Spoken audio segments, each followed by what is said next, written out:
أكتر القلوب اللي بتتأذى هي القلوب اللي بتحب بجد. برج الحوت عنده في شهر سبتمبر 2025 علاقة بيقفل بابها تماما، يا إما بيفتح باب جديد لعلاقة جديدة، يا إما ما عندوش في شهر سبتمبر اختيارات. سبتمبر هو بالنسبة لبرج الحوت بوابة الحسم. يلا بينا نشوف طاقتك ايه يا حبيبي يا اللي بتسمعني، وقبل ما نشوف طاقتك ايه خلينا ناخد رسالة من الملايكة. بيقولوا لك الملايكة يا برج الحوت، كل حاجة بتعملها هي حاجة قدرية. مفيش حاجة بتعملها بتكون كده اعتباطا، دي كلها حاجات كلها قدر ومكتوب. وفي حاجة هتعملها في شهر سبتمبر يا برج الحوت هتكون زي نقطة تحول ساحرة لحياتك، بتنقلك من وضع لوضع ومن حالة لحالة. وبيقول لك كمان إن شهر سبتمبر جاي يعلمك التخلي عن الناس التوكسيك، التخلي عن الطاقات السامة، والاحتفاظ بس بالناس اللي طاقتها كويسة حواليك. وبيقولوا لك كمان صدق حدسك الداخلي، لأن في شهر سبتمبر 2025 يا برج الحوت هتبدأ تمر في مرحلة استنتاجات من مواقف انت ما كنتش واخد بالك منها. هتبدأ تعدي في مرحلة انك انت بتجمع احداث. حد كان مثلا بيعتذر لك كتير عن حاجة، كل ما تيجي تقول له نخرج سوا كذا كذا مثلا، يعني مثلا وهو بيقول لك لأ، فبتكتشف في شهر سبتمبر السبب كان ايه. بتبدأ تجمع كده، ده علشان مثلا صاحبتي دي كانت معايا على طول وفجأة بدأت تعتذر وما تكونش موجودة وتقول لأ مش هاجي كلام من ده. ده علشان خاطر بتعرف السبب في شهر سبتمبر عشان خاطر مثلا هي بقى عندها واحدة صاحبة مثلًا غيرِك قريّبة أكتر منها، أكتر منِّك ليها، أو يعني أيًا كان السبب. بس هو ده في شهر سبتمبر شهر الاكتشافات أو الAha moments، تمام؟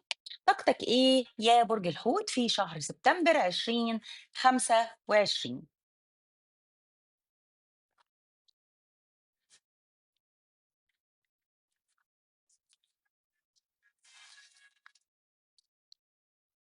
زي ما قُلت بالضبط، ده نفس اللي إحنا لسه قايلينه. أنت في حد مسبب لك تُقل جامد جدًا في طاقتك، وحاسس إنك أنت مش قادر وبتعدّي أيامك بالعافية، حاسس إنك أنت حاسس إنك أنت أيامك بتعدّي بالعافية، وحاسس إنك أنت البني آدم ده وراك أيام سودا، مخلّيك مش قادر، مخلّي طاقتك صعبة جدًا مش قادر، ومخلّيك النار قايدة في دماغك يا برج الحوت، ومخلّيك ليل نهار حاسس إن الحياة مش سهلة، حاسس إنك أنت واقف لك زي العضمة في الزور، مش عارف تعمل حاجة، بيحط عوائق قدامك. زي ما تقول كده إن بتيجي مثلًا خلاص حاجة هتتم وخلّصتها، بيروح جاي رامي حاجة قدّامك ومخلّيك إنّك أنت تتعرقل أو يوقّف طريقك، بيرمي قدّامك حدود، أو يمكن يكون حاطط ما بينك وما بينه بلوكات، الله أعلم. برضه احكوا لي في الكومنتات يا شباب وقولوا لي إيه اللي بيحصل معاكم، لإن دي قراءة عامة وكل حد عنده كيس مختلفة على حدة. فجأة بتركّز في الطاقة المادية، وبتبدأ إنك أنت تخطط لبدايات جديدة، بداية حب جديد عندك يا برج الحوت في شهر سبتمبر 2025 إن شاء الله. ربنا يسعدك يا حبيبي يا اللي بتسمعني. وعندك كمان بداية شغل أو حاجة جديدة بتخطط لها، بتحسم بداية حسم علاقة بتنهيها وبتبدأ علاقة جديدة. يعني في حسم وبداية حسم، وبتاخد موقف صارم تجاه حاجة بقالك في كتير مسببة لك تقل في طاقتك، خلاص بتخلص منها تماما في شهر سبتمبر 2025. طيب ايه نوع العلاقة اللي ما بينك وما بين حبيبك؟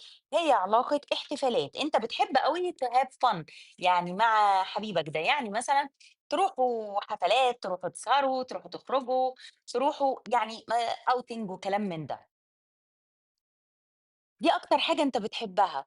وmarriage كمان، لو في خطة للزواج إن شاء الله بتتم في شهر سبتمبر 2025، يا إما أنت بتتم فرحك أو بتتم خلاص آخر حاجة ناقصة على جوازك يا برج الحوت. يا حبيبي يا اللي بتسمعني، ألف ألف مبروك يا شباب مقدما، وإن شاء الله ربنا يتمم على ألف خير.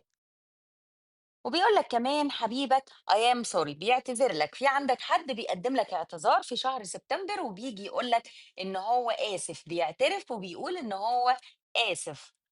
وفي كمان عندك هيكون في تطور داخلي، يعني لو انت بتمر، او لان ده كارت الناس اللي عندها 30 سنة او فوق 30 سنة، بيقول إنك أنت بتمُر في شهر سبتمبر 2025 بمرحلة تطوُّر داخلي أو development، يعني بتشتغل على نَفْسك وبتحس إنك أنت نضجت، بتمُر بمرحلة نضوج، تمام؟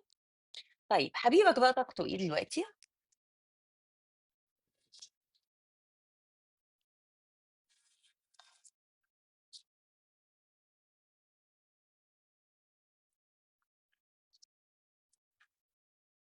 حبيبك طاقته صعبة جدًا، صعبة لأبعد الحدود، بيمُر بمرحلة توازن، بيحاول يتوازن وعنده عنده كده شكوك وهواجس إنّك أنت هتمشي وتسيبه، وأنا ما أعرفش والّا أنت فعلًا مشيت وسِبته، بيحاول يجذبك بأي طريقة بس ما فيش فايدة، الفراق بيحصل، وهو متخيّل كده، وهو شايف إن أنت ما فيش، قلبه واجعه جامد جدًا منّك، وشايف إنّك أنت موّتّ العلاقة. إيه اللي حصل يا برج الحوت قولوا لي؟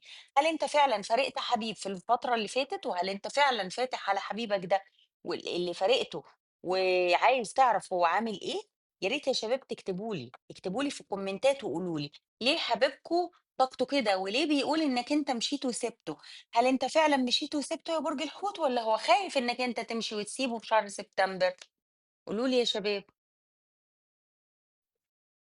طب يالّا ناخد رسالة منه؟ ماشي، هنكمل دلوقتي.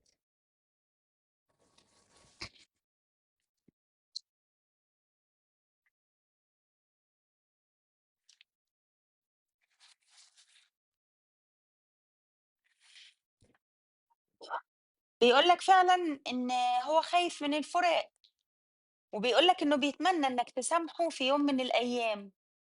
وبيقول لك إنك أنت بتكلمه من خلال المزيكا أو الأغاني اللي كنتوا بتسمعوها سوا، وبيقول لك إن هو عارف إن هو بوظ كل حاجة بإيده، وبيقول لك إنه عارف برضه إن الغلط كان غلطه وإن هو قعد يلوم عليك، وبيقول لك كمان إن حياته مش زي ما هو بيبينها أو زي ما باينة ليك، وبيقول لك إن هو طول النهار والليل بيقرأ في الرسايل بتاعتك وبيسمع فيها تاني وتالت. طب أنت بقى أنت واخد موقف اللي هو دفاعي جدًا، خايف على قلبك وماسك له السيف زي ما بيقولوا، بتقول بس يقرّب أنا هاعمل فيه وهاعمل، فعلًا أنت واخد الموقف ده يا برج الحوت، وفي نفس الوقت في حد عندك جديد بيقدّم لك كاس الحب وبيعرض لك كاس الحب وشايفك صح، شايفك صح، أنت شايف إن ده البني آدم ده فعلًا شايفك صح غير أي حد تاني، ليه؟ لإن أنت بتحس بنفسك إنك أنت في حتة تانية، بتحس إنك أنت كده بتحس بقيمتك، بتحس إنِّك أنت لو أنتِ واحدة بتحسّي إنِّك أنتِ واحدة جميلة كده وأنتِ معاه، بيحسّسِك بأنوثتِك، يعني زي ما بنقول بيحسّسِك بأنوثتِك. بتحاولي إنِّك أنتِ تبيّني له غموض أو بعض من الغموض، بتحاولي إنِّك أنتِ تقفلي على نَفْسِك وما تبيّنيش أخبارِك وما تقوليش أنتِ بيحصل معاكِ إيه. وفي ترسيم بتخطّطي له، بس أنا مش عارفة هو إيه الحكاية، هو في كلام اتقال وفي موقف حصل أنتِ مش قادرة تنسيه أو أنت مش قادر تنساه يا حبيبي يا اللي بتسمعني، وبتحاول إنّك أنت تقوى على نَفْسك كده وتجمد، وتحاول إنّك أنت تجذب كل حاجة حلوة ليك، يعني أنت بتحُط برغم المرور إنّك أنت مرّيت بطاقة صعبة جدًا، وحاسة إن من خلال الطاقة دي إن اتغدر بيك فعلًا، وحبيبك فعلًا شاف إنّك أنت مشيت من العلاقة أو هو مشي من العلاقة، بس أنا شايفة إن في فُراق حصل أو بيحصل في شهر سبتمبر، بس أنت عارف أنا مش باقول لك خبر جديد، يعني أنت عارف كده كويس أوي وأنت بتسمعني. بس أنت دلوقتي واخد طاقة اللي هو أنا تمام، أنا الموضوع ما أثّرش فيّا، أنا عندي حُب جديد، أنا عارفة أو عارف كويس أوي أنا هاعمل إيه في المرحلة اللي جاية، صح والّا لأ؟ أنا عايزة أسمع منكم، لإن الموضوع so interesting يعني في الكروت اللي بافتحها دي، والموضوع مش طبيعي، يعني ما شكلوش كده حاجة عادية، شكله إن في حوار كبير وعايز تقفل على نفسك ومش عايز حد يعرف عنك حاجة يا برج الحوت، وعايز تعيش في مرحلة غموض شوية، وعايز تفكر وتاخد وقتك إنك أنت تختار.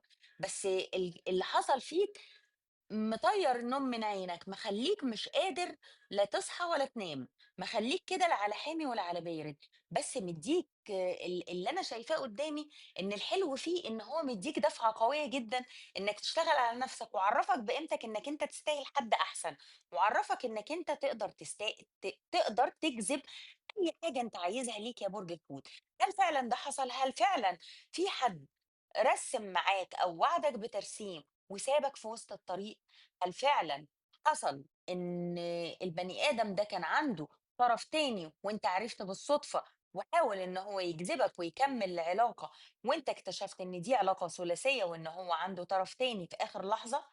هل فعلًا أنت هدّيت المعبد على اللي فيه؟ هل فعلًا ده حصل يا برج الحوت؟ يا ريت تعرّفوني ويا ريت تقولوا لي. بيقول لك إيه دلوقتي حبيبك اللي أنت فاتح عليه قراءة يا برج الحوت؟ بيقول لك إن هو نِفْسه يحس نَفْس الإحساس ده تاني.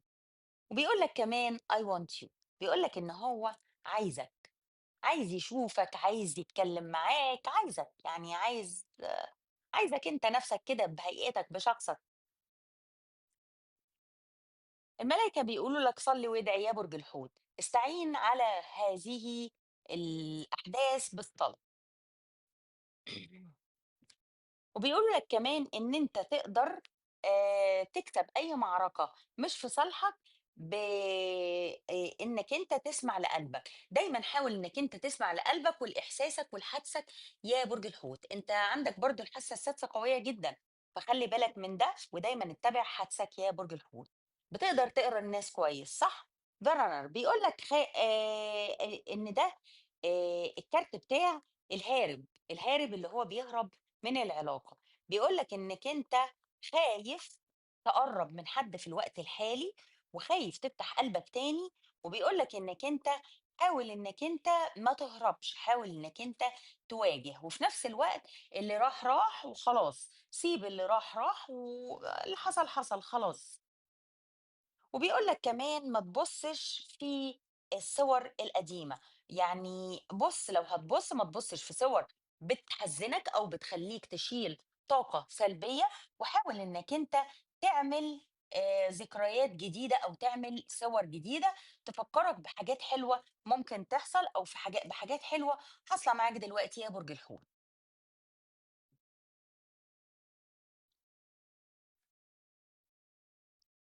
هيعمل إيه بقى المنيّل على عينه ده يا ترى؟ يالّا بينا نشوف.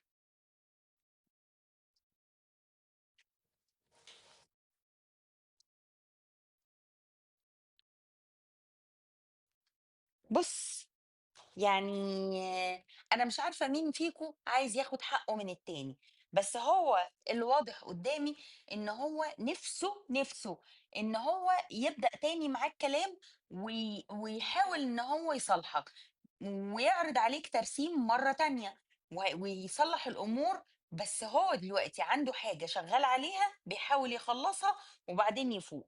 ليه؟ لإن هو المواجهة دي صعبة جدًا بالنسبة له، صعب جدًا إن هو ييجي قدّامك ويبرر لك، صعب جدًا، خايف إنّك أنت الكلام اللي هتسمّعه له، خايف من العتاب وخايف من وخايف إنّك أنت هتقول له وتعِد له وتقول له قد إيه إن هو ظلمك.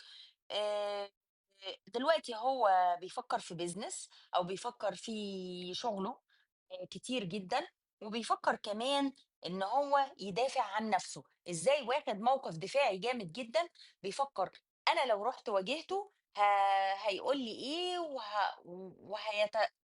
هل هيتقبّل الكلام والّا إيه اللي هيحصل؟ فالموضوع عنده موضوع صعب جدًا. بيقول لك الملايكة حاول يكون عندك positive mindset، يعني حاول إنك أنت تفكر بطريقة إيجابية وحاول إنك أنت تحمد ربنا على أي حاجة حلوة عندك في حياتك. وبيقول لك كمان key on a ring، بيقول لك إن أنت هتمسك مفتاح قريب في إيدك يا برج الحوت.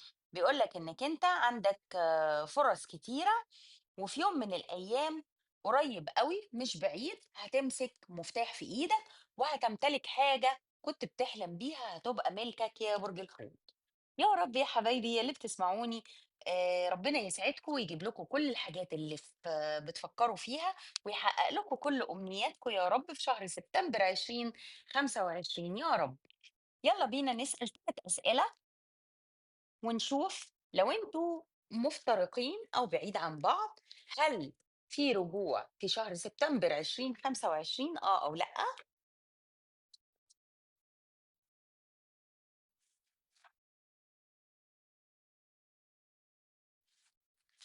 يلا بينا. أيوه، في رجوع في شهر سبتمبر يا شباب، إن شاء الله في رجوع وفي يعني مقابلة وفي كلام، في رجوع حد من الماضي في شهر سبتمبر 2025.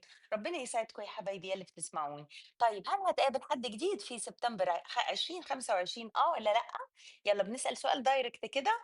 إمم، قلبك بيوجعك وأنت مش عايز حد جديد في شهر سبتمبر، بس أقول لك إنك أنت لسه اللي حصل معاك عامل مضايقك جامد جدًا ومسبب تُقل في طاقتك، بس في حد جديد بتقابله وفي بداية جديدة بتحصل في شهر سبتمبر 2025، وربما يكون حد في مجال عمل، في مجال عملي بتتموا شراكة، بتتموا حاجة سوا، بت وعلى فكرة أنت أول أمّا هتشوفه هتنتقده، عشان تكون عارف. حُط سؤال في عقلك وبالك ويكون إجابته أو لأ، يالّا بينا نشوف. لأ يا برج الحوت، للأسف السؤال إجابته لأ. شكرًا يا حبايب قلبي وربنا يسعدكم ونورتوني.